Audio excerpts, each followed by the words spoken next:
Before today's video, don't forget to subscribe so you don't miss out on the latest videos. If you want to see a case or topic covered by Paranormally Listed, then go to criminallylisted.com and fill out the questionnaire under the Suggest a Case tab. There was a time when taking a trip on a ship would have been a pretty scary adventure. There was no internet to keep you in touch with friends and family and the news in general. There weren't even the same navigational systems that we have now. The spookiest thing would have been finding a ship completely abandoned with no explanation. And that's just what happened to the 3 ships on this list. Number 3. The Mary Celeste. The Mary Celeste, previously named Amazon, was found abandoned on December 5, 1872 in the Atlantic Ocean, 460 miles from Azores, Portugal. No one was on board. Rewind to the early 1860s, the Mary Celeste was built on Spencer's Island in Nova Scotia, Canada. It was first launched on May 18, 1861. During the voyage, the captain contracted pneumonia and died. Then in 1867, the ship was damaged in what they called run aground in Carroll Bay, Cape Breton Island. A ship is run aground when the water is no longer deep enough to float it and becomes stuck. So, the ship didn't have a great start. In 1868, Richard W. Haynes purchased the boat, which became the Mary Celeste. He made changes to the ship, and eventually it was sold again. A group then purchased the ship, and soon Captain Benjamin Spooner Briggs joined them. So now we move to the mystery of the Mary Celeste.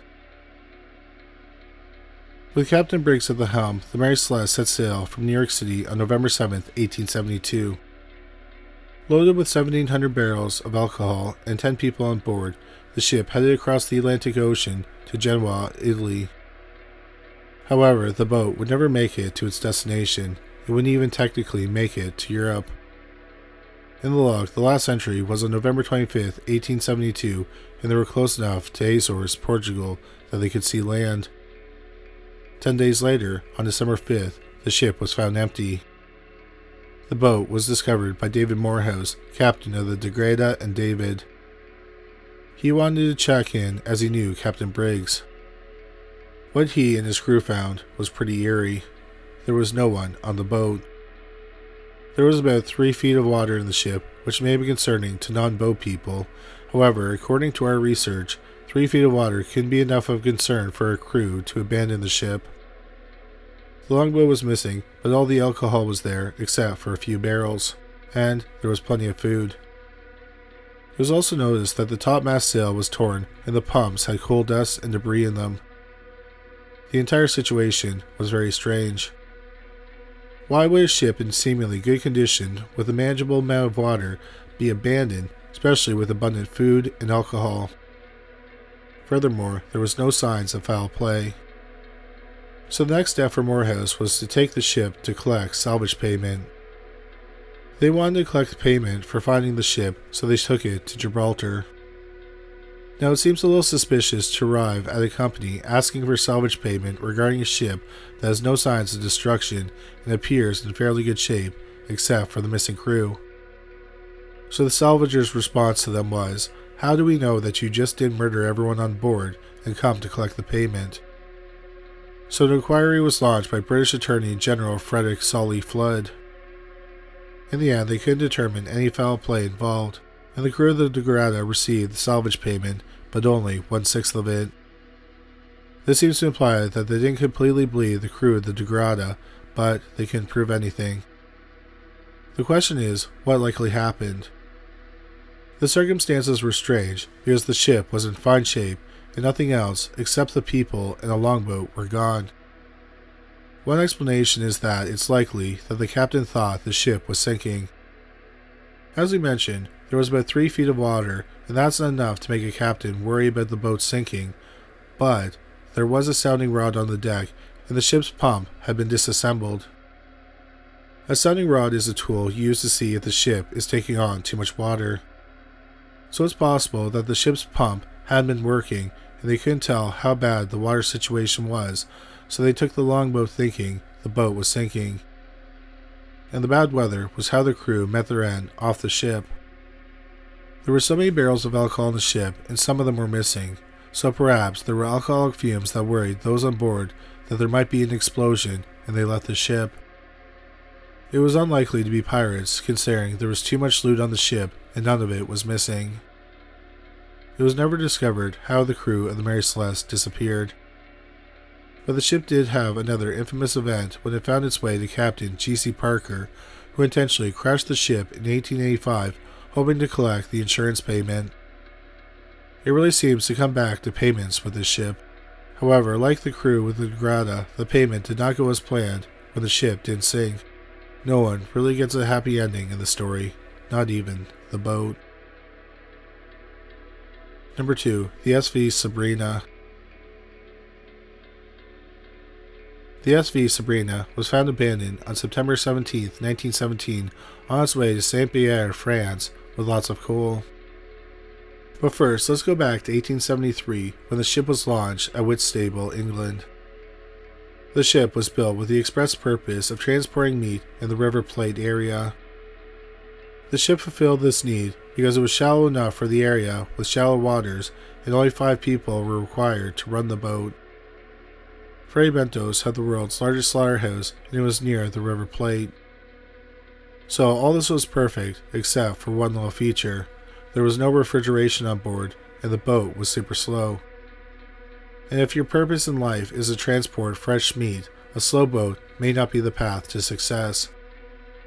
So the SV Zebrina was required to pivot, like many of us do, when we no longer seem fit for our jobs. Instead, the ship was moved to the Mediterranean, where the routes would be shorter.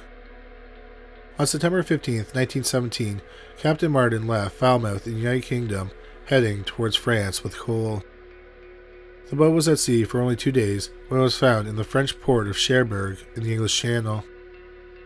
When a rescue crew approached and went on board, they found the ship was fine, but there was no one on board and no immediate reason for being abandoned. In fact, the ship seemed to be in good condition. So we have another ship that was seemingly abandoned by a crew for no reason, leaving the ship in fairly impeccable condition. And again, what happened to those on board was never discovered, but there are a few theories bandied about. The most important factor in the historical context of this voyage was that the year was 1917, which meant Europe was at war. World War I, in fact. The war began in 1914 and would eventually end in 1918. There are questions about whether the ship was mistaken for a military target as they were sending fuel, i.e. coal, to France. Perhaps everyone on board was captured by a German U-boat. However, the ship's condition differed from how other ships captured by German U-boats were handled. For one, they would have sunk the ship with torpedoes. Although some have posited that the shallow, flat bottom of the boat ultimately saved the ship because the torpedoes were too low to hit it. There are also questions that perhaps they didn't have time to sink the ship once they kidnapped everyone and moved them onto the submarine. However, this theory has been disputed as, normally, they would have taken the ship's logs to prove that the deed was done. However, the log for the SV Zebrina was still there. Finally, the last question mark was that there is no record on the German or Allied sides of this kidnapping occurring or an attack on the Zebrina, and there normally would have been. So, again, no answer to what happened to the people on this boat. Number 1. The Carroll A. Deering. The Carroll A. Deering was found abandoned on February 4, 1921, on the Diamond Shoals near North Carolina, United States. It's been referred to as the ghost ship of the Outer Banks. Going back to April 1919, the Carroll A. Deering was built in Bath, Maine. It was named for the owner's son. Made for commercial use, this ship was considered fancy for a cargo ship. It was made of oak and mahogany. It was 255 feet long, 44 feet wide, and it weighed 1,879 tons. It was not only the largest ship made by the G.G. Deering Company, but it was also the last. On August 22, 1920, Carroll A. Deering left Norfolk, Virginia to head to Rio de Janeiro, Brazil. At the time of departure, the captain of the ship was Captain William H. Merritt, and his first mate was his son, Sewell Merritt. However, the two didn't last long on the trip. No, they didn't disappear without a trace. The older Merritt, Captain William H., got sick. The ship stopped at Lewes Harbor, Delaware, on August 26, 1920. The captain and his first mate both left the ship. Little did they know that at the time the captain getting sick was the luckiest thing to happen to him at that moment. Still having to deliver coal to Brazil, the ship hired a new captain, Captain William B. Wormel, and a new first mate, Charles B. McClellan. They left to continue their journey to Rio de Janeiro on September 8, 1920. It turns out that not all was well on the ship. The new captain and first mate weren't exactly meshing, shall we say. During the cruise break, Wormel met with another captain, George Goodwin, who told him the crew wasn't trustworthy. He felt that the only person on board he trusted was Herbert Bates, the engineer. Despite the personnel problems on board, they did make it to Rio de Janeiro. The crew left Brazil on December 2, 1920, and headed to Bridgetown, Barbados. At this stop, Wormel met with yet another captain, Hugh Norden. Wormel again expressed his concern with the crew, but specifically identified his first mate, McClellan, as a particular issue. Wormel described to Norden that McClellan treated the crew poorly and often drunk when they went ashore. Another captain asked Wormel if he was worried about a mutiny. Wormel was confident that the entire crew wouldn't turn on him. McClellan also vented to Norden about his own frustrations with Wormel. He felt that Wormel was overstepping his bounds when it came to McClellan disciplining the crew. He was quoted as saying, "I'll get the captain before we get to Norfolk. I will." Which may have made Wormel think twice about getting on the ship with him again. There may have been an opportunity for Wormel to rid himself of McClellan when the night before they were set to leave Barbados, McClellan was arrested for public intoxication. But Wormel, for some reason, thought he should bail McClellan out of jail, and he did. Maybe Wormel thought that McClellan would be grateful or something. But considering on this video we're discussing ghost ships, we're sure you knew that wasn't the likely case. The ship left for the United States on January 9, 1921. On January 29, 1921, the ship was seen from a Cape Lookout Shoals lightship off the coast of North Carolina. Someone on board called out to the lookout that they lost their anchor in a storm and needed to notify the G.G. Deering Company. At that moment, the lightship's radio wasn't working, so they were unable to contact the company. The lightship's master was Thomas Jacobson, who later described the encounter. He said the man who called out to him had reddish hair and a Scandinavian accent. He also noted that the crew was on a quarterdeck, and apparently this is something that they're not typically allowed to do.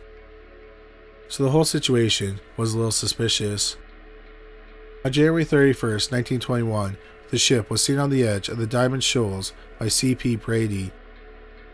At the time, no one could go near the ship because of poor weather conditions. Finally, on February 4th, 1921, a crew headed by Captain James Carson boarded the Carroll A. Deering. And like every ship on the list, they didn't find one soul aboard. However, this ship was in pretty bad shape, unlike the other ships. Since no one could approach the ship due to the storm, it was just sitting there in bad weather conditions. The boat was in bad shape, the navigation book, all the crew's items, and lifeboats were missing, but there was food ready to eat. So an investigation was launched by the Department of Commerce, the Department of Justice, the Treasury Department, the State Department, and the Navy. And despite all these investigations by these departments, a firm conclusion was never reached as to why the ship was abandoned. There are many questions and theories. Was it the weather, pirates, rum runners? Was the mutiny due to the clash of personalities due to the captain and his first mate? Who was the red-headed guy who called out to the lightship? Records show that it wasn't the captain, and there was no red-headed man part of the crew. Furthermore, the red-headed man told the lightship that the ship had lost both anchors, but it turns out that, despite the bad shape the ship was in when it was found, both anchors were present. Also, the sails were up, and it's common to take them down when leaving a boat. There was another ship in the area at the time, the SS Hewitt. One theory is that due to the weather conditions, everyone on board abandoned the ship and was saved by the SS Hewitt. The distress signals were lit on the Carroll A Deering, but the Hewitt never recovered. There's another theory that Russian Bolsheviks stole it. This was during the Red Scare periods, and many rumors where communist mutineers were circulating. However, the theory was debunked, considering the boat was still there. They would have stolen the boat for this theory to work. So it looks like another occasion where xenophobia isn't the answer. Another theory is that it could have been the Bermuda Triangle. Another theory is that there was a mutiny. One piece of recovered evidence that supports the theory that there was a mutiny on board the Carroll A Deering was when a fisherman named Christopher Columbus Gray found a bottle on the shore of Buxton Beach in North Carolina on April 11, 1921. The message inside the bottle reads as follows: Deering captured by oil-burning boat, something like chaser, taking off everything, handcuffing crew. Crew hiding all over the ship, no chance to make an escape. Finder, please notify headquarters. Deering. When they came to light, Lulu Wormel, the captain's daughter, wanted to find whose handwriting matched the handwriting in the note. She went to the crew's family and found that the handwriting most resembled that of Herbert Bates. Remember him, the engineer, and the only person on board that the captain seemed to trust? Could this be the answer? While the handwriting likely matched that of Herbert Bates, it seemed to match that of Christopher Columbus Gray's better. And sure enough, he fully admitted to writing the note because he was hoping for a little fame and a job at Captain Hereda's light station. However, obviously, this did nothing to solve the mystery of what happened aboard that fateful day. Ultimately, the Carroll A Deering was dynamited on March 4, 1921, and the case was closed in 1922. The mysteries of each of these boats will likely never be resolved. Only those on board know what happened, and unfortunately, they took their secrets with them when they went missing. Thank you so much for watching this video. We hope you found it interesting. If you did find it interesting, please make sure you subscribe.